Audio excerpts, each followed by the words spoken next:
제작진은 영유아를 대상으로 하는 강남의 영어 학원들을 찾아가 보았다. 우선 학원비부터 문의했다.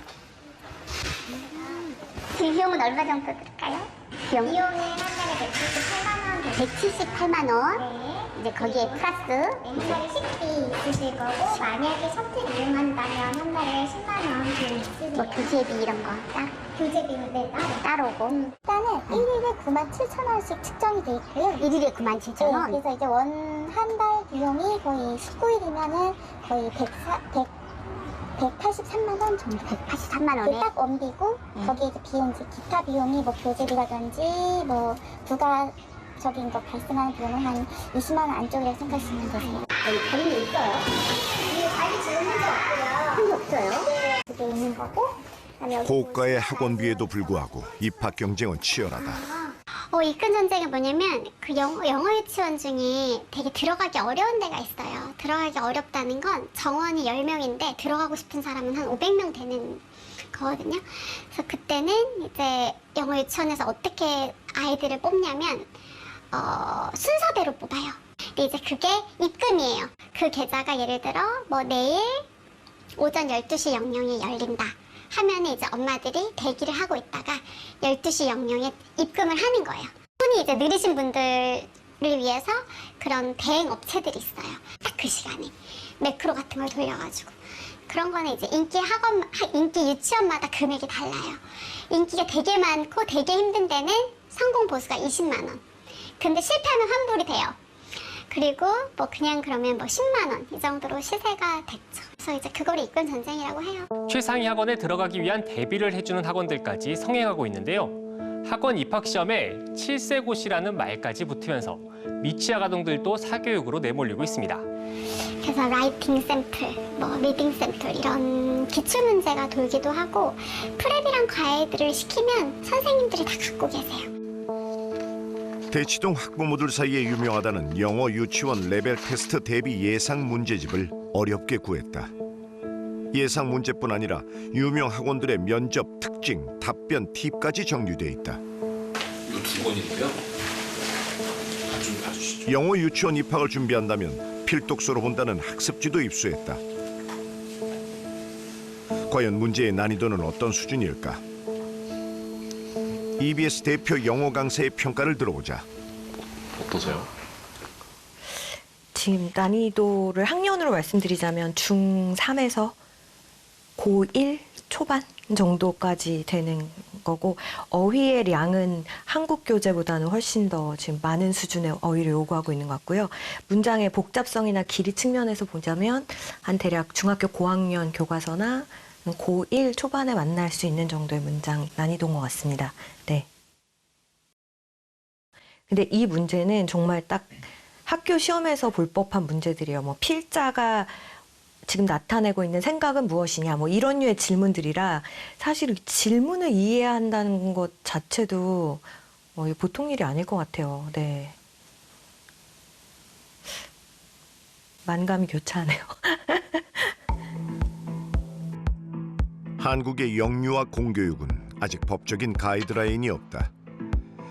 그 결과 사교육 기관인 영어 유치원이 자녀의 학습 과정에서 상징적인 출발점으로 자리 잡은 것이다. 학부모들은 영어 유치원 입학을 고민하며 자녀의 공부에 대한 첫 불안을 경험한다. 같은 엘리베이터를 저 애기랑 이제 거의 나이대가 비슷한 애기와 엄마가 탔는데 영어 학원을 다녀왔나 봐요. 영어 학원에서 받아쓰기 몇 점 맞았는지, 왜 그거밖에 못 맞았는지 막 이런 얘기를 하더라고요. 근데 저희 애기는 뭐 학원도 다녀본 적도 없고 사교육을 아직 시켜본 적이 없는데 맨 처음에는 놀랐고, 이제 두 번째, 세 번째 목격했을 때는 다른 아이들도 벌써 이렇게 많이 사교육을 하고 있구나. 우리 애기가 뒤처지는 건 아닌가? 내가 너무 이렇게 방치하는 거 아닌가? 막 이런 생각 조금 들더라고요. 공교육 과정에서 영어 수업은 초등학교 3학년부터 시작된다. 그러나 많은 학부모들이 언어의 발달을 위해서는 조기 교육이 필요할 것이라 믿고 있다. 6살 애는 이제 좀 제가 판단할 때는 이제 학교의 공교육으로 시작하기 전에 이제 마지막 제가 생각하는 골든타임이라고 생각을 해서 보내게 됐습니다. 듣고 말하는 게 필요한 건데 언어다 보니까 그런데 이제 학교에 가게 되면 초등학교는 뭐 2-3시간 뭐 많아야 2시간 정도일 것 같아요. 영어 유치원이라는 프로그램이 있기 때문에 거기서 충분히 5시간 이상씩 노출이 되고 있거든요. 매일매일. 제가 엄청나게 영어를 잘하는 건 아닌데 영어를 할 줄 알므로써 제가 아이를 낳고 공백기가 한 1년 정도 있었어요. 그럼에도 불구하고 제가 이제 다시 경력 단절이 되었음에도 불구하고 이제 이직을 할 수 있었고 어렸을 때 풍족하지 않았기 때문에 제가 해외대를 갈 수 있는 상황도 아니었고 뭐 편입을 할 수 있는 상황도 아니었기 때문에 저라면 지금 저희 아이가 어떤 거를 할지 모르겠지만 영어를 해서 그 세계에서 더 재밌게 일을 했으면 좋겠어서.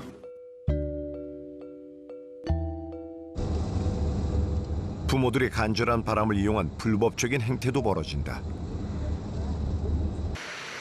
초등학교 교사인 성지연 씨는 영재 교육을 빌미로 폭리를 취하는 한 학원을 제작진에게 제보했다. ADHD랑 난독증이 의심된다는 얘기를 듣고 유명한 병원들은 대기가 기니까 여기 연구소를 찾아갔던 엄마의 블로그를 봤거든요. 근데 거기를 보면은 이제 그냥 이거 꼭 지금 해야 돼. 1000만 원어치 플래시카드 사야 돼. 막 이런 식으로 해서 약간 불안감을 조장을 해서 그걸 따라가게끔 하더라고요. 정상 발달 친구라면은 그 뇌 속의 발달 사항을 봐야 되기 때문에 기능 검사가 지금 28만 원, 소장님 만나는 상담이 38만 원, 엄마가 체크하는 검사지가 5만 원에서 풀 상담 71만 원. 가만두면 안 되겠다라고 하는 이유는 일단 피해자가 아이들이잖아요. 어렸을 때 잘 제대로 시키지 않으면 얘네 다 뇌세포가 죽는다 그랬나? 뭐 그런 식으로 얘기를 하면서 어렸을 때 이렇게 많이 저 교육을 시켜줘야 돼 라고 하면서 불안감 마케팅을 하잖아요. 이런 정확한 정보들, 어렸을 때는 제대로 놀아야 되고 조기 교육을 하지 말아야 된다? 이런 것들이 좀 널리 알려졌으면 좋겠고 알려져야 따라가는 사람도 없을 것 같고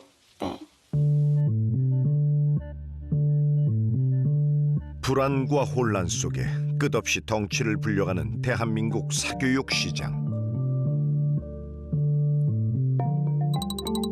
그중에서 학부모들도 학생들도 최고라고 꼽는 교육특구는 전국에서 가장 많은 학원들이 몰려있는 서울 강남구 대치동이다.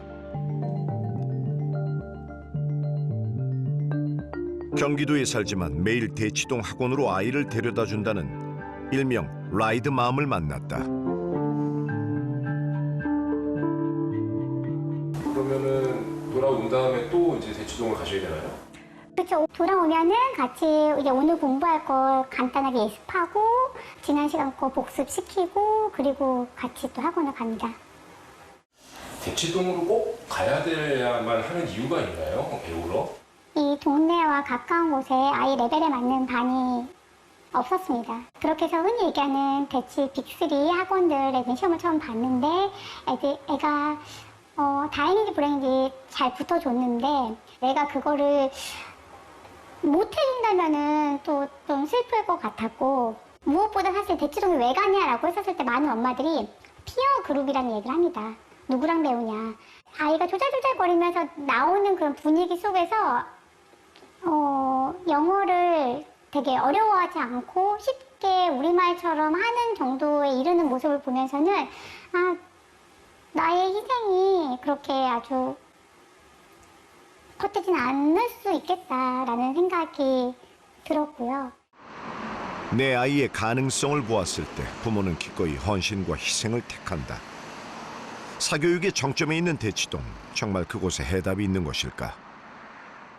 그래도 한국에서 입시를 하고 한국 공교육을 할 거면 대치동만한 데는 없는 것 같아요.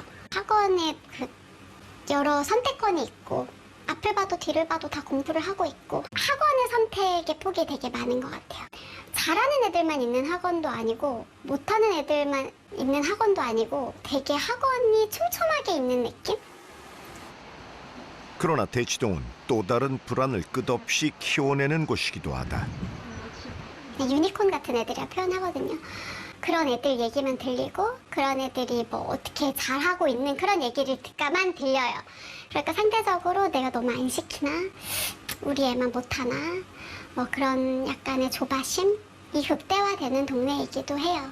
그 중심 잡기가 제일 어려운 것 같아요. 왜냐면 정말 빠르게 치고 나가는 애들이 있거든요. 당연히 7세 때 치고 나간다고 고3 때까지 잘해서 뭐 대학을 잘 가서 또 대학 잘 가는 게 성공을 보장하는 건 아니잖아요. 근데 이제 그렇게 생각이 안 되니까. 많은 부분에서 되게 욕망이 있는데 뭐 그게 거주지라든지 아니면 뭐 작게는 뭐 명품백, 뭐 주얼리 많잖아요.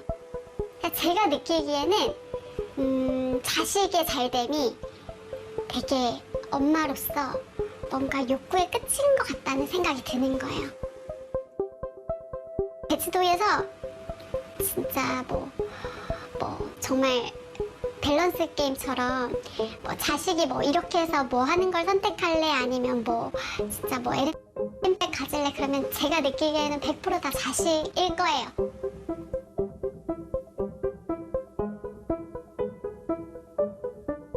내 아이가 공부를 잘하는 것, 명문대에 입학하는 것이 인생에서 가장 귀한 가치가 된 부모들.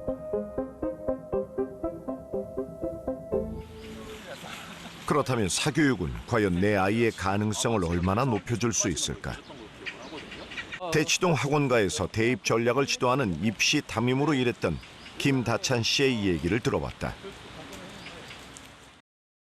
제가 만나고 마주치면서 만났던 그런 많은 학생들 중에서 성적이 실제로 그렇게 올라가거나 뭔가 했던 사람은 솔직히 말하면은 그렇게 많지는 않았어요.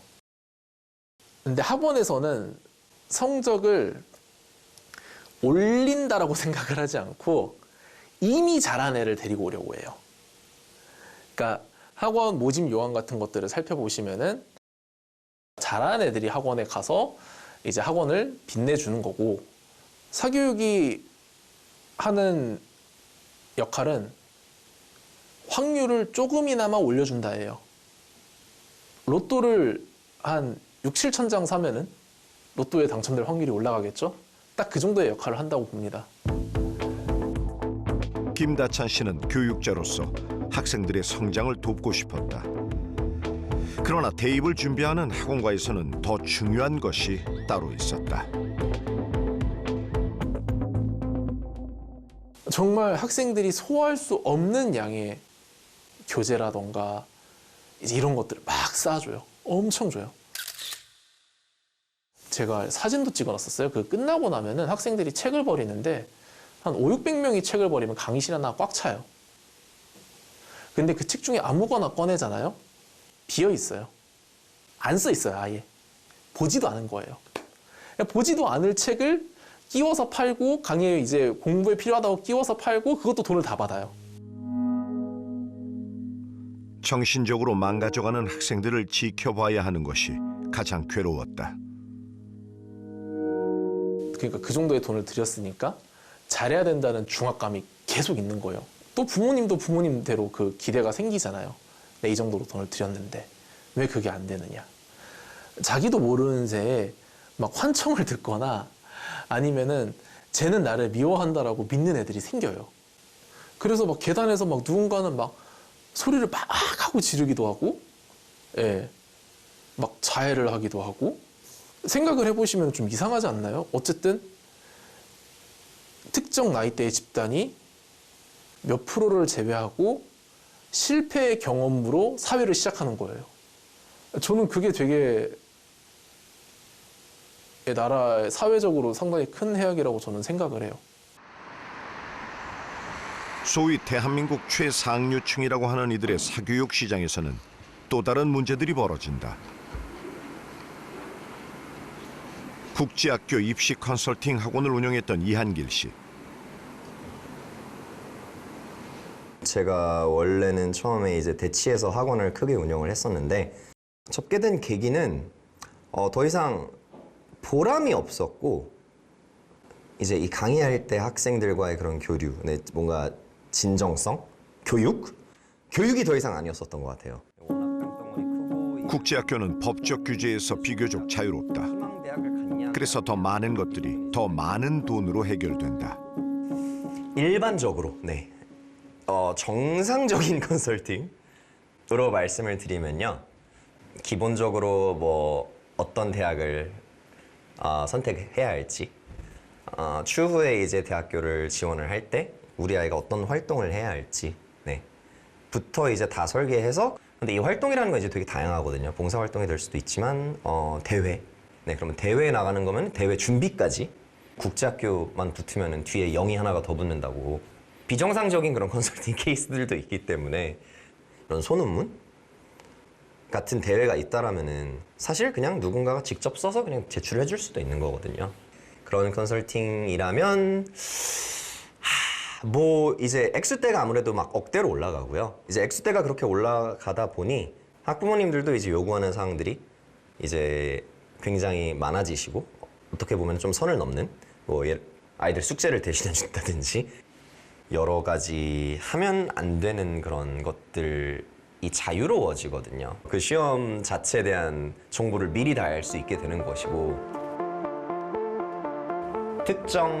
특수 이제 분들에게 얼마에 뭐 아이 이번 특정 시험 성적 아주 쉽게 만점을 받게 해주겠다, 이만큼 돈 내라. 이게 지금 사실 이 생태계의 가장 큰 문제점인 것 같아요. 과하게 돈으로 다 해결해 버리려고 하는 이 교육 안에서, 특히 학생들의 노력이 없이. 이런 상황 속에서 미국 대입 시험 중 하나인 AP 시험 문제가 유출된 사건도 있었다. 완벽한 부정행위죠. 그러니까 쉽게 말해서 그냥 다 시험지를 미리 다 받아놓는 거죠. 사실 국제학교 쪽에서 이런 일들이 일어났었던 거는 절대 처음이 아니고 굉장히 오래되었습니다. 오직 대입만이 목표가 되고 그마저도 돈으로 계산되는 현실에서 이한길 씨는 교육자로서의 자부심을 잃었다. 우리 부모님이 돈을 냈다. 돈을 냈다. 애초에 그런 마인드로, 그러니까 선생님은 그 돈 값을 해야 된다. 애초에 그런 태도를 되게 티내는 학생들도 있어요.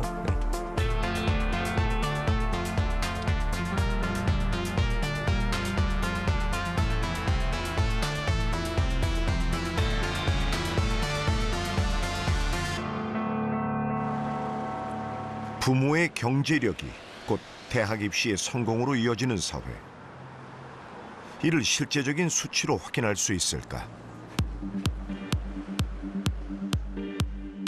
제작진은 국회 백승하 의원실의 도움을 받아 한국장학재단의 자료를 받았고, 지난 10년간 전국 대학 입학생의 장학금 신청 내역을 정밀 분석했다. 소득 구간을 10개로 나누고 소득 최상위권인 9구간 이상과 8구간 이하를 비교해봤다. 한국 사회의 계층적인 격차, 계층적인 불평등이 실제 대학 입학에서 상당히 그대로 이어지고 있을 거다, 많은 사람들이 짐작하고 있었던 건데, 장학재단의 자료를 보니까 그 상황이 좀 더 심각하다, 그리고 더 심각해져가고 있다. 최상위권 비율은 50%가 안 됐었는데 15개 서울 시내대학으로 줄이니까 74%가 넘어가. 확 늘어나는 거지. 괜찮은 대학, 평판 있는 대학에 들어가는 거는 하위층의 비율이 훨씬 더 작아지고 최상위층 비율은 훨씬 더 높아진다. 그럼 서울대, 연대고대는 어떨까? 소위 대한민국의 최상위권에 있는 서울대, 연대고대는 비율이 더 격차가 나는 겁니다. 하위권 비율은 더 작아지고 상위권 비율은 더 높아지죠. 대한민국 요즘의 대학 서열에서는 최상위에 최상위가 있잖아. 의과대학을 최상이라 그러니까 의과대학에서는 최상위권이 82%가 넘어갑니다. 소위 최상위권 대학 신입생의 소득 구간별 수치를 합산해보면 소득 상위 20%의 학생이 정원의 80%를 점하고 나머지 80%가 정원의 20%를 구성하는 80대 20의 비율이다. 그래서 그 부유한 자녀들이 소위 최하위권 대학의 상당수를 점하고 그들이 또 사회경제적으로 굉장히 유리한 위치로 들어가는 이런 구조가 고착돼 있을 뿐만 아니라 더 심해져 가고 있다라고 하는 게 데이터가 보여주는 내용이었던 거죠. 그런 점에서 정말 한국 사회의 이 구조적인 불평등, 소위 계층 사다리가 무너져간 현실들을 이 데이터가 그대로 보여준다 이런 생각이 들고요. 공교육을 정상화시키는 게 이런 교육 격차를 줄이는 데 가장 급선무이다라고 생각을 합니다. 고교별로 그 서열화가 되어 있지 않습니까? 그래서 뭐 교권을 회복하고 또 학급당 인원 수도 줄여주고 교사들의 행정 업무도 줄이고 그러면서 고교 서열도 완화시키는 이런 정책들이 복합적으로 운영되면서 공교육 정상화가 이루어질 때 교육 불평등을 해소할 수 있다고 생각하고 있습니다. 고교 서열화의 현실을 파헤쳐보면 대입의 불공정한 출발선이 극명하게 드러난다. 제작진은 실제로 출신 고등학교가 대입에 어떤 영향을 미치는지 확인하기 위해 대학 알림이에 공시된 대학 신입생의 출신 고교 유형별 비율의 최근 4년간 수치를 정밀 분석했다.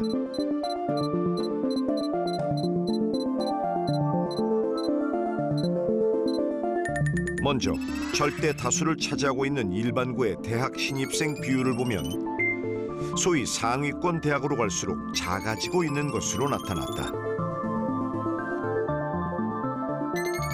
반면 전체 고교의 6% 비율에 불과한 특목고와 자사고의 경우 일반고와 정반대의 비율을 나타내고 있었다.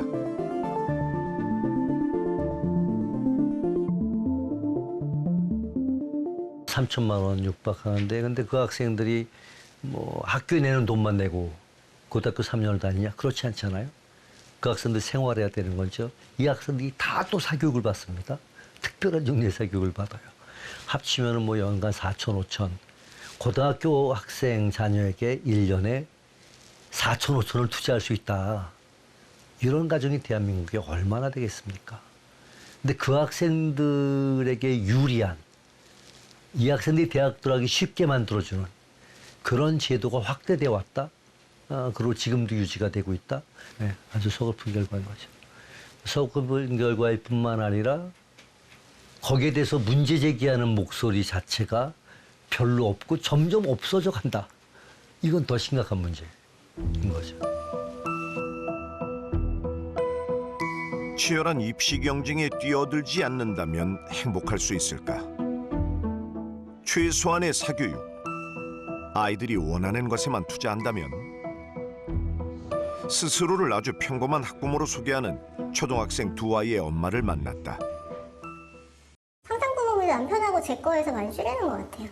고정적으로 들어가는 비용은 워낙 많다 보니까 사실 저희가 아이들 교육뿐만이 아니라 부모님도 모셔야 되는 세대거든요, 사실. 굉장히 가계 부담감이 큰 거예요.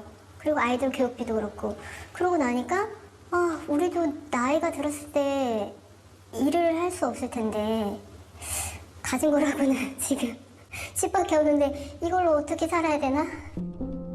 부담을 주지 않는데도 친구들처럼 학원에 보내달라던 아이가 행복해하지 않아 보이는 것이 가장 큰 고민이다. 집에 와서 일단 배고프니까 헝겊지고 밥 먹고 힘드니까 좀 쉬다가 숙제 좀 꾸역꾸역 하다가 씻고 잠드는 시간이 기본 11시 반에서 12시인 것 같아요. 또 늦게까지 숙제를 하려면 잠을 깨야 되니까 초콜릿을 먹고 과자를 먹고 초콜릿 먹으면 반짝이니까 그때 다시 좀 숙제하다가 그리고 또 잠들면 아침에 일어나면 겨우 일어나고 그러면은 입맛도 없고 까칠하니까 그냥 물 한 잔 먹고 그냥 학교 가고 일상인 것 같아요. 저는 아이한테 에너지 음료에 대해서 한 번도 얘기해 준 적이 없어요. 근데 아이가 지난번에 저 편의점 저거 맛있는데 이러는 거예요. 그래서 내가 저걸 알아? 그랬더니 먹어봤대. 저거 먹으면 안 되는데? 카페인 너무 많은데? 그랬더니 아닌데 엄마 저거 먹으니까 괜찮은데? 이랬다는 거예요. 근데 한편으로는 얘가 말은 안 하고 저걸 먹어서 버텼나? 이 생각도 드는 거예요. 워낙 근데 잘 참는 애예요. 힘들어도 그냥 괜찮아 하는 애라서 그게 진짜 괜찮은지 아닌지 모르겠어요. 저는 솔직히 그냥 아이가 좀 하다가 약간 너무 힘들다고 저한테 얘기했으면 좋겠어요. 그래서 잠깐 이 패턴을 조금 잠깐은 좀 멈춰서 얘가 좀 쉬었으면 좋겠어요. 학창 시절 과도한 입시 경쟁과 사교육으로 고통의 시간을 겪었다는 박우아 씨. 지금 대한민국 학생들의 모습에서 자신의 과거를 떠올린다. 학원 뺑뺑이를 경험을 하면서 제가 하루는 이제 정말로 잔디를 처음 밟아보고 하늘을 처음 올려다본 기억이 있는데 그때가 아마 한 초등학교 4학년 때였던 것 같아요. 아, 이게 행복이구나라는 생각에 좀 많이 힘들었던 것 같아요. 그러니까 행복한 순간을 많이 누렸던 기억이 없어요.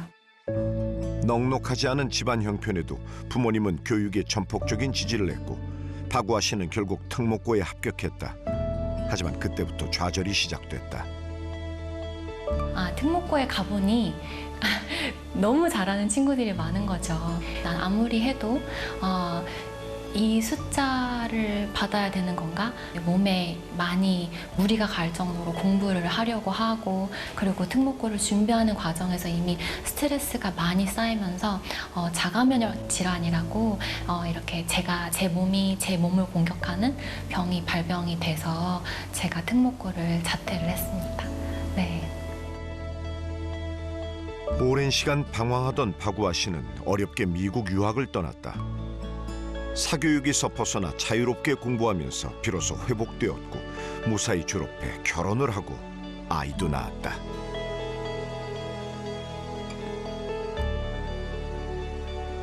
하지만 결국 한국으로 돌아와야 했고 이번에는 학부모로서 새로운 싸움이 시작됐다. 이 정도일 줄은 몰랐던 것 같아요. 그러니까 제가 떠났을 때 한국과 이제 제가 유년 시절의 한국과 뭔가 이렇게까지 업그레이드 됐을 거라고는 상상도 못했어요. 그 한 7층, 9층까지 다 이렇게 학원가들을 보면서 그 근처를 지나갈 때마다 숨이 많이 막혔던 것 같아요.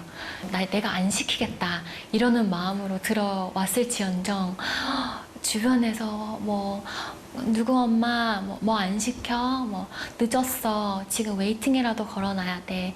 이런 말을 들을 때마다 내가 아이를 잘못 키우고 있는 건가? 지금은 불안을 다 극복하시는 상태인가요? 불안을 극복하기는 어려울 것 같아요. 왜냐면 예를 들어서 매일같이 이제 학원에서 문자가 와요. 밤 8시나 밤 10시쯤 이렇게 띵 하고 문자가 오면 아직 늦지 않았습니다. 뭐 의치한 이렇게 보낼 수 있는 커리큘럼 아니면 트랙 아니면 설명회 이렇게 문자가 와요. 이제 학원에서 광고성으로. 그럼 그걸 보면 또 흔들리는 거예요. 그래서 매일같이 투쟁하고 있는 것 같습니다. 네. 임상심리사인 박우아 씨는 한국에서 상담사로 일하고 있다. 마음에 상처가 있는 사람들을 만나는 직업이라 입시 경쟁의 피해자들, 아니 생존자라고 불려야 할 사람들을 종종 만나게 된다. 과열된 청소년기를 지나 청년기에 오시는 분들이 조금 더 있으세요.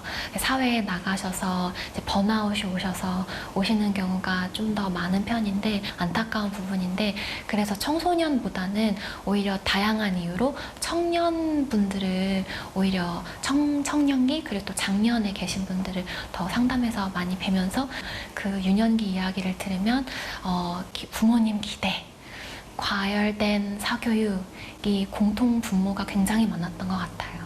네. 너는 나보다 더 좋은 대학에 갔으면 좋겠고 더 좋은 교육을 받았으면 좋겠고 남들한테 손가락질 안 당했으면 좋겠고 더 떵떵거리면서 살았으면 좋겠어. 그래서 나는 내가 해줄 수 있는 걸 다 해줄 거야. 그래서 결핍이 또 다른 결핍을 낳고 있는 것 같아요. 니네는 그래도 엄마 아빠보다 삶이 나아야 되지 않겠니? 그러려면 어느 정도의 이름 있는 대학은 나와야 되지 않겠니? 물려줄 재산이 있는 것도 아니고 일단 너네가 가장 쉽게 성공할 수 있는 방법은 그나마 공부다. 저희가 살던 시대랑 아이들이 살던 시대가 전혀 다를 거라는 건 알고 있지만서도 이게 불안감에 불확실성 때문에 남편도 저도 일단은 목표를 대입을 두고 하는 것 같아요. 사교육비는 이제 배로 늘어난다고 얘기를 하더라고요. 저희도 한 작년, 재작년 정도까지는 이민에 대한 고민이 있었는데 그런 어떤 경쟁 속에서 항상 이제 이겨야 되고 그 긴장감에서 살아간다는 게 굉장히 쉬운 일은 아닌 것 같아요. 너무 살아가기가 힘든 현실이다 보니까 둘째에 대한 계획을 접게 됐거든요. 모두가 불행하잖아요.